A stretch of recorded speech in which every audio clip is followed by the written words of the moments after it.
ಬೆಳಗಾವಿಯಲ್ಲಿ ಈಗ ಕುರ್ಚಿಯ ಕದನ ನಿರಂತರವಾಗಿ ಜೋರಾಗಿ ನಡೀತಾ ಇದೆ. ಬೆಳಗಾವಿಯಿಂದ ಯಾರು ಮಂತ್ರಿ ಆಗ್ತಾರೆ, ಡಿಕೆ ಸಂಪುಟದಲ್ಲಿ ಮಂತ್ರಿಗಿರಿಯನ್ನು ಯಾರು ಪಡೆದುಕೊಳ್ತಾರೆ ಅನ್ನುವಂತಹ ಫೈಟ್ ಈಗ ನಿರಂತರವಾಗಿ ಕೇಳಿ ಬರ್ತಾ ಇದೆ. ಡಿಕೆ ಶಿವಕುಮಾರ್ ಅವರಿಗೆ ಇದೊಂದು ತಲೆನೋವು ಆಗಿಬಿಟ್ಟಿದೆನಾ, ಸಚಿವ ಸ್ಥಾನ ಹಂಚಿಕೆ ಅನ್ನುವಂಥದ್ದು ತಲೆನೋವು ಆಗಿಬಿಟ್ಟಿದೆಯಾ ಅನ್ನುವಂತಹ ಪ್ರಶ್ನೆಗಳು ಈಗ ವ್ಯಕ್ತವಾಗ್ತಾ ಇದೆ. ಬೆಳಗಾವಿಯಲ್ಲಿ ಕುರ್ಚಿಯ ಕದನ, ಮಂತ್ರಿ ಆಗೋದಕ್ಕೆ ಬಿಗ್ ಫೈಟ್. ಡಿಕೆ ಶಿವಕುಮಾರ್ಗೆ ತಲೆನೋವಾದಂತಹ ಸಚಿವ ಸ್ಥಾನದ ಹಂಚಿಕೆ, ಸಚಿವ ಸ್ಥಾನಕ್ಕೆ ನಾ ಮುಂದೆ ತಾ ಮುಂದೆ ಅಂತ ಲಾಬಿ ಮಾಡ್ತಾ ಇರುವಂತಹ ಶಾಸಕರು. ಕುಂದಾನಗರಿಯಲ್ಲಿ ಜೋರಾಯಿತು ಲಾಬಿ ರಾಜಕಾರಣ.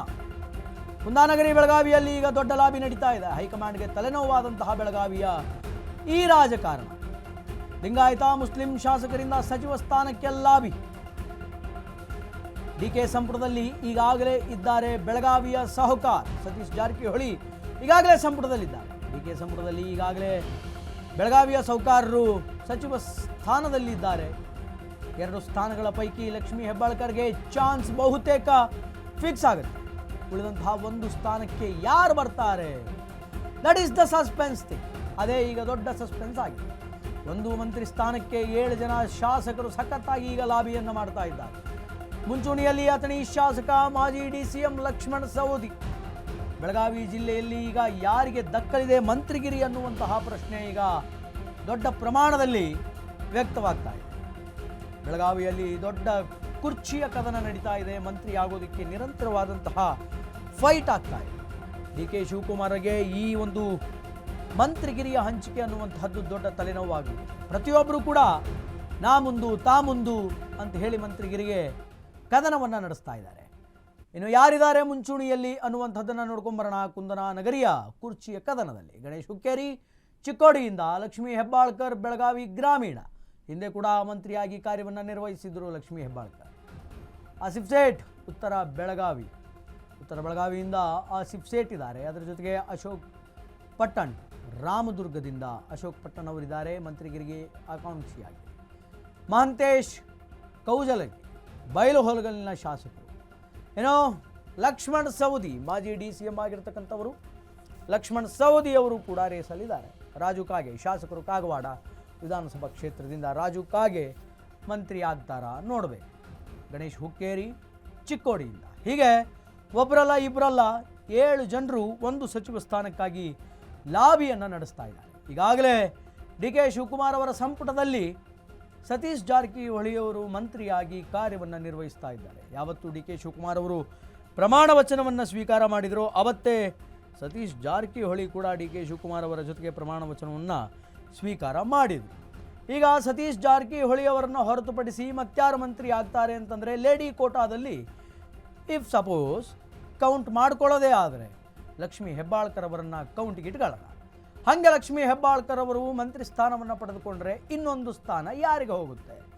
ಅನುಭವಿತರಾಗಿರುವಂತಹ DCM ಹಿಂದೆ DCM ಹುದ್ದೆಯನ್ನು ಮಾಡಿರುವಂತಹ ಲಕ್ಷ್ಮಣ ಸವದಿ ಅವರಿಗೆ ಹೋಗುತ್ತಾ, ಅಥವಾ ಸೀನಿಯರ್ ಲೀಡರ್ ಆಗಿರುವಂತಹ ರಾಜು ಕಾಗೆ ಹೋಗುತ್ತಾ, ಗಣೇಶ್ ಹುಕ್ಕೇರಿ ಅವರಿಗೆ ಹೋಗುತ್ತಾ, ಆಸಿಫ್ ಸೇಠ್ ಅವರಿಗೆ ಹೋಗುತ್ತಾ, ಅಶೋಕ್ ಪಟ್ಟಣ್ ಮತ್ತು ಮಹಂತೇಶ್ ಕೌಜಲಗಿ ಅವರಿಗೆ ಹೋಗುತ್ತಾ ಅನ್ನುವಂಥದ್ದನ್ನು ಕಾದು ನೋಡಬೇಕಾಗಿದೆ.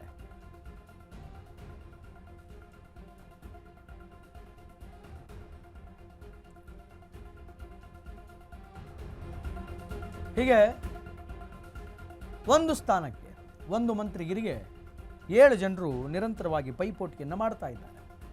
ಇನ್ನೇನು ಕೆಲವೇ ದಿನಗಳಲ್ಲಿ ಸಚಿವ ಸಂಪುಟ ಅನ್ನುವಂಥದ್ದು ತಯಾರಾಗುತ್ತೆ.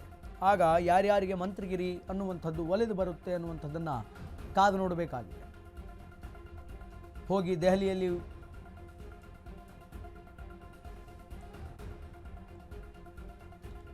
ವರಿಷ್ಠರನ್ನು ಭೇಟಿಯಾಗಿ ಬರ್ತಾರೆ. ಇನ್ನು ಇದಕ್ಕೆ ಸಂಬಂಧಪಟ್ಟಂತೆ ನಮ್ಮ ಪ್ರತಿನಿಧಿ ಬೆಳಗಾವಿಯ ಪ್ರತಿನಿಧಿ ಪ್ರಶಾಂತ್ ಲೈವಲ್ಲಿದ್ದಾರೆ.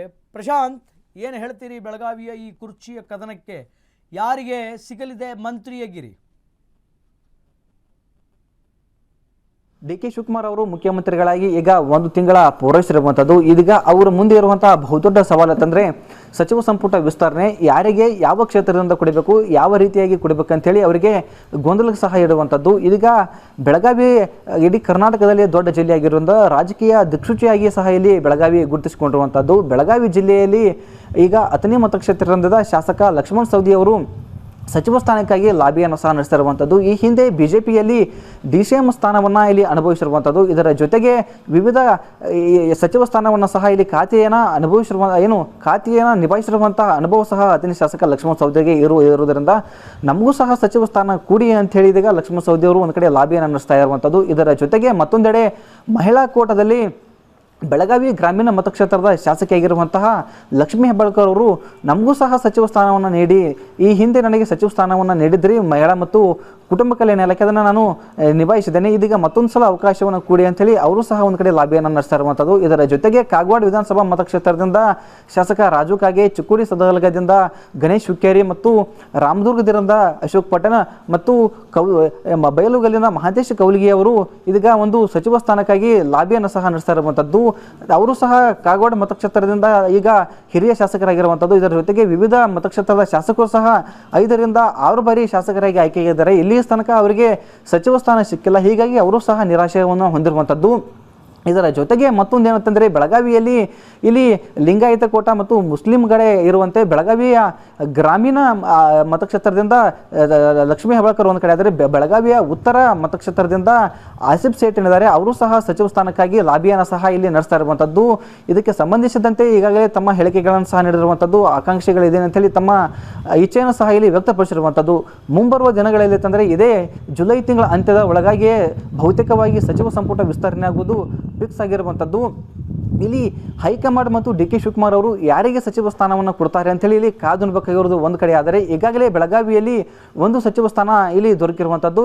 ಯಮಕನಮಡಿ ಮತಕ್ಷೇತ್ರದ ಶಾಸಕರಾಗಿರುವಂತಹ ಸತೀಶ್ ಜಾರಕಿಹೊಳಿ ಅವರು ಇದೀಗ ಲೋಕೋಪಯೋಗಿ ಇಲಾಖೆಯ ಸಚಿವರಾಗಿ ಮತ್ತೆ ಇದೀಗ ವಚನವನ್ನು ಸ್ವೀಕರಿಸಿ ಇದೀಗ ಸಚಿವರಾಗಿ ಕಾರ್ಯವನ್ನು ಸಹ ನಿರ್ವಹಿಸಿರುವಂಥದ್ದು. ಬೆಳಗಾವಿಯಲ್ಲಿ ಬಹುದೊಡ್ಡ ಜಿಲ್ಲೆ ಆಗಿರುವುದರಿಂದ ಇಲ್ಲಿ ಜಾತಿವಾರು ಮತ್ತು ಪ್ರಾಂತವಾರು ಇಲ್ಲಿ ನೋಡಿಕೊಂಡು ಇಲ್ಲಿ ಯಾವ ರೀತಿಯಾಗಿ ಶಾಸಕರಿಗೆ ಇಲ್ಲಿ ಸಚಿವ ಸ್ಥಾನ ಕೊಡ್ತಾರೋ ಅದರ ಮೇಲೆ ಮುಂಬರುವ ದಿನಗಳಲ್ಲಿ ಇಲ್ಲಿ ತಮ್ಮ ಮತ ಮತ್ತು ಕಾಂಗ್ರೆಸ್ನ ಬದ್ಧತೆ ಮತ್ತು ಅವರ ಏನು ಆಕಾಂಕ್ಷಿಗಳ ಇಲ್ಲಿನ ಸೀಟನ್ನು ಗೆಲ್ಲೋದಕ್ಕೆ ಇಲ್ಲಿ ಮುಂಬರುವ ದಿನಗಳಲ್ಲಿ 2028ರ ಚುನಾವಣೆಯಲ್ಲಿ ಹೈಕಮಾಂಡ್ ಮತ್ತು DK ಶಿವಕುಮಾರ್ ಅವರಿಗೆ ಇಲ್ಲಿ ಅನುಕೂಲವಾಗುತ್ತದೆ. ಇದರ ನಡುವೆ ಇದೀಗ ಸಾಕಷ್ಟು ರೀತಿಯಲ್ಲಿ ಶಾಸಕರು ಸಹ ಸಚಿವ ಸ್ಥಾನದ ಆಕಾಂಕ್ಷಿಗಳಾಗಿ ಇಲ್ಲಿ ಇರುವಂಥದ್ದು. ಯಾರಿಗೆ ಹೈಕಮಾಂಡ್ ಮಣೆ ಹಾಕುತ್ತೆ ಎಂಬುದನ್ನು ಈ ತಿಂಗಳ ಅಂತ್ಯದ ಒಳಗೆ ಇಲ್ಲಿ ಬಹಿರಂಗವಾಗಿರುವಂಥದ್ದು.